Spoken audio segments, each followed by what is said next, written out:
Bismillahirrahmanirrahim. Assalamualaikum warahmatullahi wabarakatuh. Waalaikumsalam warahmatullahi wabarakatuh.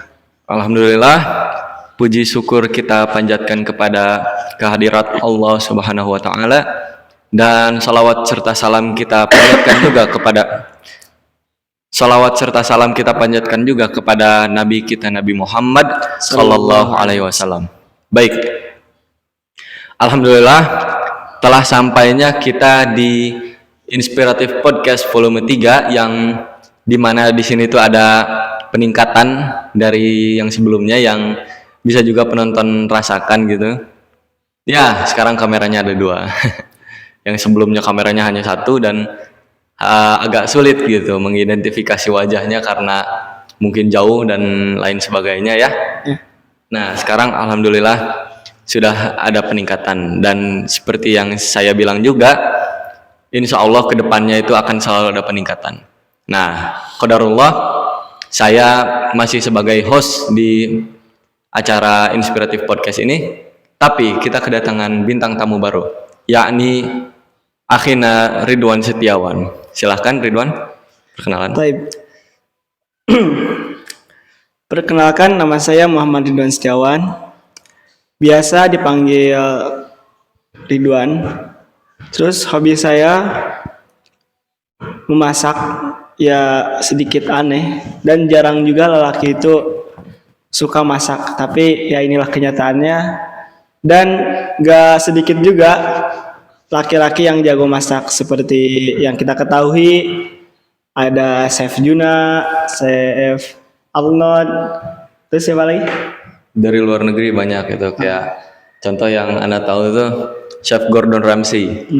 Ya banyak lah chef-chef yang laki-laki ya. Iya. Berarti begitu ya hobinya Ridwan tuh memasak. Ya, Anda juga sering lihat Ridwan masak dan Ridwan juga berniaga di pesantren ini sesuai ajaran Rasul gitu. Beliau mengamalkan ajaran-ajaran yang telah diajarkan oleh Rasulullah Sallallahu Alaihi Wasallam. Ya, Anda sendiri setuju memasak ini adalah sesuatu yang ya fenomenal. Kenapa? Karena dengan memasak kita dapat membuat suatu karya, suatu mahakarya, suatu bongkahan dari suatu seni yang terbuat dari awalnya misalnya hanya nasi dari dari tomat, dari buncis dan lain-lain menjadi suatu buah makanan yang dimana kita melihatnya itu enak dan dirasain juga enak gitu ya. Nah, ya terlepas dari itu kita masuk ke topik utamanya. Jadi akhirnya Ridwan. Nah, Ana sebagai host manggil ente sebagai star guest atau bintang tamu adalah tidak lain dan tidak bukan karena ente itu adalah ketua mursyid, benar? Mursyid Tolabah, yang dimana mursyid Tolabah itu adalah kekuatan yang baru di pesantren Al-Ilham ini. Nah, agak gimana ya, sama Itmam itu agak sama ya, karena mursyid Tolabah itu sebuah organisasi dan sama juga dengan Itmam sebuah organisasi. Tapi yang Anda lihat itu Itmam sebagai organisasi yang bekerja di madrasah atau yang kita tahu sekolah SMP dan MA Inspiratif. Sementara Mursyid Tolabah ini dia ruang lingkupnya tuh di kepesantrenan, yang dimana kita sekarang lagi waktu kepesantrenan gitu ya. Dan pesantren juga ada waktu-waktunya juga kan, sampai pelajaran-pelajarannya juga dipisahkan gitu. Nah, ente sebagai ketua mursyid, saya minta opininya. Baik. Mengenai mursyid atau Mursyid Tolabah Al-Ilham, yaitu organisasi baru yang baru ada tahun ini. Tahun sebelum-sebelumnya tidak ada. Nah, Mursyid Tolabah ini mereka bekerjanya atau organisasinya itu lebih aktif di kepesantrenan daripada di madrasah atau sekolah. Karena misi dari mursyid thalabah itu adalah di area kepesantrenan, bukan di area sekolah. Dan Itmam itu organisasi yang lebih banyak bekerja di sekolah, di madrasah, tidak di kepesantrenan, karena memiliki visi dan misi yang berbeda antara sekolah dan pesantren, tapi memiliki kesamaan juga. Iya, setuju. Ya, saya juga mengerti tentang hal itu. Nah, jadi berarti benar ya yang tadi saya sampaikan. Ya, betul sekali. Nah, sekarang yang ingin saya tanyakan juga adalah, menurut Ridwan ya sebagai ketua mursyid, mana kekuatan yang lebih tinggi hierarkinya, atau ya gimana dari powernya gitu, lebih berkuasa mana? Bukan dalam maksudnya, bukannya maksudnya untuk berkuasa banget atau gimana ya? Enggak, cuman maksudnya untuk authority, untuk otoritasnya lebih tinggi mana gitu. Oke. Untuk otoritasnya tergantung. Untuk mursyid thalabah itu otoritasnya lebih tinggi daripada itmam di pesantren. Sebaliknya, kita mengambil hukum fikih, usul fikih, yaitu mafhum mukhalafah. Sebaliknya, kalau di sekolah itmam itu lebih tinggi daripada mursyid thalabah. Ya. Ngerti. Jadi berarti sesuai tempatnya juga ya, kayak ibarat manusia dan hiu gitu ya. Hiu kalau di daratan dia tidak berkutik, dan sama juga manusia yang tidak diberi peralatan kalau di laut tidak berkutik gitu. Ya, betul sekali. Ya, jadi berarti orang-orangnya juga beda. Beda. Tapi apakah mereka bekerja sama? Tentu. Mursyid dan itmam ini saling bekerja sama untuk mewujudkan visi dan misi Yayasan Cinta untuk Negeri, atau bisa disebut Yayasan Al-Ilham. Iya. Jadi kan Ridwan sendiri tahu dan Ana sendiri tahu gitu. Ya. Kita berdua sama-sama pernah menjalani hidup di pesantren sebagai itmam, yang dimana ente itu dulu itmam bahasa dan Ana itmam TIK. Dan sekarang ada peningkatan untuk ente, dan untuk Ana masih monoton aja gitu ya, nggak pindah-pindah. Kalau ente di mursyid naik sebagai ketua, di mana Ana masih tetap di alam, atau kalau bahasa OSIS-nya ya TIK gitu, teknologi informasi. Nah, jadi menurut Ridwan sendiri nih, apakah perbedaan dari sebagai itmam divisi kebahasaan dan sekarang menjadi mursyid thalabah itu perubahan yang signifikan atau biasa-biasa saja? Menurut saya pribadi, Ana pribadi, perubahan yang ya biasa aja sih kalau menurut Ana ya. Iya. Ya. Soalnya sama-sama memiliki amanah. Tapi amanah di mursyid ini, di kepesantrenan ini ya lumayan cukup berat, di mana harus mengatur semua divisi, harus mengatur keadaan, harus mengecek bagaimana setiap divisi itu berjalan baik atau enggak, apakah ada kendala kan ya. Kalau dulu di itmam sebagai bahasa ya fokus bahasa. Kadang ada kolaborasi dengan yang lain, misalnya dengan keibadahan. Contohnya apa? Diwajibkannya bahasa di area masjid misalnya. Jadi kalau di itmam waktu dulu bagian bahasa itu lebih fokus, sedangkan sekarang itu lebih lebih tercerai-berai fokusnya. Ya, harus kontrol yang ini, harus kontrol yang ini, ada kendala apa enggak gitu kan. Kalau Ana sih gimana ya, mau ditanya ada perubahan perasaan juga enggak sih, karena masih di bidang yang sama gitu kan, masih di apa lingkup kerja yang sama-sama ya alam, sama-sama mencari pengetahuan, mencari informasi kan. Nah, tapi ada sedikit perbedaan kan antara sekolah dengan kepesantrenan. Ya beda. Kalau di yang kepesantrenan itu lebih gimana ya? Lebih kerasa dikit. Kenapa? Karena kan tiap subuh harus nyalain, apalagi ada program apa tuh yang 2 lagu sewang tuh, Ya, 2 nasyid sewang. program pembiasaan ya. Ya pembiasaan bahasa. Ya, Jadi kan kalau dulu tuh lagu yang dimainkan di sekolah tuh lagu apa aja ya. ya, Yang penting bisa kalau dari prokernya dari tulisannya itu yang penting bisa menaikkan moral Ya. santri untuk bekerja atau untuk asih. Nah kalau ini itu programnya sama tapi sedikit beda. Kenapa sedikit beda? Karena kalau yang sekarang tuh lebih ke membiasakan bahasa. Jadi nggak boleh tuh ada lagu dari bahasa Indonesia atau lagu bahasa Inggris, meskipun kadang ada toleransi untuk nasyid bahasa Inggris ya. Nah, jadi sekarang tuh lagunya tuh bener-bener Arab semua. Jadi 2 lagu Arab biasa dan 1 lagu yang telah ditentukan. Bukan lagu sih, lebih ke ini nasyid. Kalau itu mah bukan, kalau yang 1 lagu itu mah apa namanya, syair ya. Iya. Syair bidzikrillah.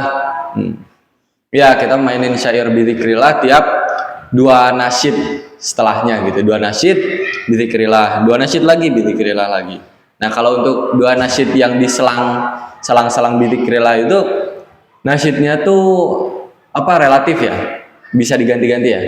Bebas gimana kitanya gitu. Dan ya alhamdulillah sejauh ini berjalan lancar. Dari ininya juga, dari arahan dari mursyidnya juga lancar ya alhamdulillah. Baik, gimana menurut ente soal mursyid alam yang ana jalanin? Antum ya, menurut Ana ya, antum sudah memiliki pengalaman, sudah bagus juga dari pengalaman itu. Jadi Ana nggak terlalu capek buat kayak ngoreksi atau ngasih saran kan antum. Ya jadi sekarang tuh ya ibarat lebih mudah juga sih ya. Kenapa? Karena udah ranahnya tuh udah bukan ranah nyari pengalaman lagi, tapi ranah melaksanakan tugas kalau sekarang tuh ya. Iya. Melaksanakan tugas, dan emang benar-benar tanggung jawab itu udah ada di pundak gitu. Kan kalau dulu meskipun memang sama mengemban tanggung jawab, tapi masih ada sedikit kemudahan gitu ya. Ya, Masih kayak dibantuin gitu, masih kayak digendong dibimbing ya. lah, dibimbing. Kalau bahasa kasarnya disuapin lah. Iya, Gitu. iya. Masih Soki sekarang program ini sok jalanin. Nah, kan kalau sekarang kan inisiatif gitu udah tahu. Nah, jadi gimana kalau menurut ente soal anggota-anggota lainnya? Anggota-anggota lainnya menurut Ana pribadi sih mereka pernah aktif di Itmam juga ya. Jadi mereka memiliki pengalaman yang cukup bagus. Mereka bisa belajar dari pengalaman mereka, mereka belajar dari kesalahan mereka, dan mereka juga mengembangkan dari kebaikan mereka. Misal, kalau dulu itu di Itmam ada pembagian bahasa ya. Nah, sekarang bahasa bukan hanya pembagian bahasa, tapi atau mufradat, bukan hanya pembagian mufradat, tapi lebih ke praktek. Iya. Seperti sekarang kalau di kepesantrenan itu ada hari bahasa setiap seminggu sekali Ya, di setiap- semester ini. Setiap hari Sabtu kan? Ya, setiap hari Sabtu. Ya, santri wajib menggunakan bahasa Arab dan ditoleransi lah yang agak kurang bahasa Arabnya menggunakan bahasa Inggris. Tapi tidak boleh, haram hukumnya menggunakan bahasa selain 2 itu. Kenapa? Karena visi dan misi pesantren itu adalah berbahasa. Iya. Salah satunya kalau yang sering kita dengar itu ya bercadas ya. Bercadas, Iya, apa aja itu tuh bercadas tuh? Apa ya? berbahasa, Ya, cerdas, ya itulah kita masih kurang kurang mungkin kalau soal itu ya, karena itu dalam ranah pendidikan. Tapi harusnya kita juga tahu ya, cuman cuma kurang mendalami. kurang mendalami. Nanti insya Allah kita mendalami ya Oke. setelah ini itu sebagai ya pengingat juga gitu, pengingat juga untuk selalu mendalami ilmu-ilmu yang diajarkan di pesantren maupun madrasah. Ya, karena ilmu yang tidak diamalkan atau ilmu yang tidak dimurojaah, dibaca kembali itu sia-sia. Kayak Sia-sia. numpang lewat aja gitu. Kalau ibarat mah kayak orang yang gak ada tujuan gitu ya. Ya, Ya orang gak ada tujuan, misalnya datang ke madrasah, terus diajarin, dia pelangap-pelongo, disuguhin pertanyaan, dia nanyanya, dia jawabnya kayak asal-asalan kemana aja gitu. Nah terus lulus dari sini mereka ditanya mau kemana, nggak tahu, karena ya emang dari awal aja juga udah nggak jelas gitu. Makanya kita kalau pesantren atau kalau apa namanya mencari pendidikan itu emang harus sungguh-sungguh ya. ya harus sungguh-sungguh. Iya. Karena emang kewajiban kita juga sebagai seorang muslim harus selalu menuntut ilmu sampai akhir hayat kita. Berhubung menuntut ilmu ke depan, Ya. nih, Ana juga pernah dengar dari teman-teman sekitar, katanya ente mau lanjut ke Mesir, Madinah. Ya, betul sekali. Anak mau kuliah di Madinah. Masya Allah. Dan habis lulus dari sini itu Anak mau ngambil D2. D2. D2 di Al Yusro di Bogor untuk memperdalam bahasa Arab. Itu berarti sebelum ke Madinah. Ya, sebelum ke Madinah. Berarti insya Allah bisa ketemu sama Fafian ya nanti. Insya Allah. Ya. Kalau Allah menakdirkan. Iya, karena Fafian juga bilang tuh katanya tadi dalam podcast yang sebelumnya volume 2. Ya. Dia tuh bilang katanya nanti dia SMA-nya mau lanjut ke Mesir. Ya. Selanjutnya untuk kuliah dia bilang bakal ngelanjutin ke Madinah. Jadi ya semoga kalian dipertemukan oleh Allah. Amin. Amin. Amin. Kenapa nggak di Indonesia aja, Wan? Pertama saya ke sana itu lingkungan di sana itu enak. Apa enaknya? Dekat Masjid Nabawi. Di mana Masjid Nabawi ini banyak sekali halakoh-halakoh ilmu. Jadi enak kalau di sana itu. Dan di sana juga tempat Rasulullah tinggal. Tapi itu kan membicarakan dalam soal apa namanya? Tadi itu lingkungan daerah ya, lingkungan tempat. Nah, terus gimana dengan lingkungan orang-orangnya gitu, lingkungan masyarakatnya? Apakah menurut Ridwan bakal semudah itu untuk dengan perbedaan kita sebagai orang Indonesia dan orang Madinah gitu, dengan apa namanya bukan tata krama yang berbeda gitu, bukan maksudnya kita lebih rendah atau mereka lebih rendah ya, maksudnya adat istiadat mereka yang berbeda dengan kita dan ente harus menyesuaikan kan. Nah itu gimana tuh? Kalau menurut Ana sih adat istiadat atau tata krama kita bisa menyesuaikan di Indonesia sama di Timur Tengah, karena tujuan kita juga menuntut ilmu. Insya Allah Allah mudahkan. Justru malah lebih banyak ini ya, lebih banyak pengalaman gitu ya. Iya betul. Ya, jadi dengan belajarnya di dua negara, di dua lingkungan yang bisa jadi 180 derajat bedanya gitu. Jadi benar-benar bisa kuat menghadapi segala rintangan gitu ya. Ya udah kebal peluru gitu lah. Ibaratnya.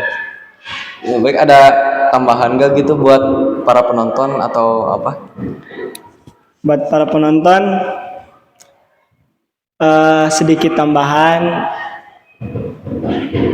belajarlah dan berusahalah dalam menuntut ilmu, baik itu ilmu agama ataupun ilmu duniawi. Tapi yang lebih ditekankan yaitu ilmu agama, karena tujuan kita diciptakan itu untuk beribadah kepada Allah, seperti dalam firman-Nya, "Wa ma khalaqatul jinna wal insa illa liya'budun," dalam surah Az-Zariyat ayat 56. Dan tujuan yang paling mulia itu adalah akhirat, bukan dunia, di mana dunia adalah tempat singgah sementara yang di dalamnya cuma ada permainan-permainan yang sementara.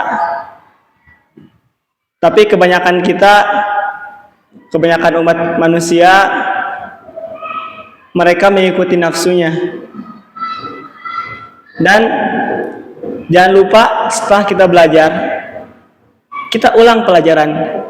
Kenapa? Karena percuma kita belajar, tapi kita tidak mengulang pelajarannya. Manusia itu gampang lupa. Nanti kalau nggak dimurojaah, bakal lupa. Seperti itu, sedikit buat para penonton. Iya. Ya, jadi berarti intinya murojaah dan jangan terlena akan ininya dunia ya, Iya, nikmatnya dunia. karena dunia ini ya fana Dan sementara ya. ya. Dan sementara di akhirat itu kekal. Kita bisa melakukan apapun di akhirat. Ya, seperti sabda Rasulullah juga kan, barang siapa mengejar dunia dan wanita yang ingin dinikahinya, maka ia akan mendapatkannya. Dan barang siapa yang mengejar akhirat, maka Allah akan mempermudahnya ya. Ya, nah, benar sekali seperti dalam hadis Al-Ba'in kan, itu hadis yang pertama yang innamal a'malu binniyat Iya. wa innamal likulli imrin ma nawa. Ya, jadi bahkan disimpan di hadis yang paling pertama gitu ya, di antara pilihan-pilihan para mujahid yang mencari ilmu gitu. Nah, terus Wan, kalau kata Ana sih kan ente udah berpengalaman jadi mursyid nih ya. Ya, Kayak terus ente bakal mencari ilmu yang jauh ke sana ke Madinah dengan insya Allah mendapat ilmu yang banyak, ilmu yang melimpah. amin. Nah, apakah menurut Ridwan bakal bagus ilmunya diterapkan di suatu apa ya, yang rada lebih tinggi dikit? Apa itu coba? Gimana? Lebih tinggi dikit. Presiden. Kan sekarang kan presidennya mursyid nih. Iya. Presiden mursyid. Nah, gimana kalau nanti naik ke level wali kota misalnya? Kan sekarang juga dulu kan nama wali kotanya juga sama, wali kota Bandung itu. Nah, siapa? Ridwan Kamil. Pak Ridwan Kamil gitu kan. Nah, sekarang ini Ridwan Setiawan gitu. Jadi dua ilmu Ridwan. Nah, terus misalnya lanjut ke gubernur, terus jadi presiden, kepala negara. Kan lulusan sini juga ada yang katanya pengen jadi kepala negara. Ingat gak? Ya, ingat. Siapa? Ayah Syfa. Ayah Syfa. Nanti kalau beruntung, kalau beliau ternyata dikaruniai Allah dengan berupa kesabaran dan ketabahan, dan bahkan apabila Allah berkehendak, maka kita bisa menemuinya di pemilu nanti suatu saat. Ya, insya Allah, wallahu a'lam. Kalau emang benar beliau mau jadi presiden. Tapi kan di waktu itu beliau juga pernah bilang secara gamblang di depan umum ya. Ya. Beliau ini pengen jadi presiden. Jadi kalau memang teguh beliau itu memiliki tekad yang benar-benar, maka kita doakan supaya beliau nanti muncul di di pemilu, muncul wajahnya di jalan-jalan yang kita lihat. Iya, semoga nanti. Wallahu a'lam. Baik, Wan. Jadi tadi tambahan udah ya. Nah, berarti sekarang waktunya penutupan. Alhamdulillah telah sampainya kita pada penutupan dari acara Inspiratif Podcast volume 3 ini. dari Ridwan, beliau sebagai bintang tamu undur diri ya, undur diri. Undur diri sob. Baik, saya dari Kepala Mursyid atau Raisul Mursyid mengundurkan diri karena tadi hostnya disuruh mengundurkan diri. Ya ada dengan mengundur dirinya Ridwan berarti Ana juga sebagai host bakal undur diri ya. Undur Terima diri kasih. dari apa ini? Enggak sebagai untuk yang ini, untuk yang sekarang. Kalau sebagai host insya Allah, acara ini ya. untuk acara yang volume 3 ini, untuk kedepannya insya Allah bakal sama Ana lagi. Jadi jangan bosan melihat wajah Ana yang seperti ini, yang telah dibuat sedemikian rupa oleh Allah seperti ini. Dan juga tetaplah bersabar dan tetaplah menunggu untuk volume-volume selanjutnya yang semoga tidak membosankan. Karena yang Ridwan saat ini itu menurut saya itu cukup menghibur dan menggugah semangat untuk memiliki suatu kekuasaan. Kan gitu. Gimana? Semangat untuk belajar lebih dalam di organisasi-organisasi untuk memperdalam soft skill dan Iya betul. Iya. memiliki kekuasaan. Tadi itu cuma bercanda, enggak. Jangan kalian haus akan kekuasaan karena semakin besar kekuasaan yang kalian miliki, maka semakin haus kalian akan kekuasaan. Jadi Jadi ya, betul. Bahkan suatu imam pernah mengatakan, satu hari imam pernah mengatakan, jangan kalian mencari dunia. Kenapa? Karena ketika kalian mencari dunia, kalian tidak akan puas. Perumpamaannya itu seperti kalian meminum air laut. Semakin kalian banyak meminum, semakin kalian haus. benar sekali. Baik, sekian dari kami. Sudah kepanjangan. Assalamualaikum warahmatullahi wabarakatuh. Waalaikumsalam warahmatullahi wabarakatuh. Tetap semangat, kerja bagus.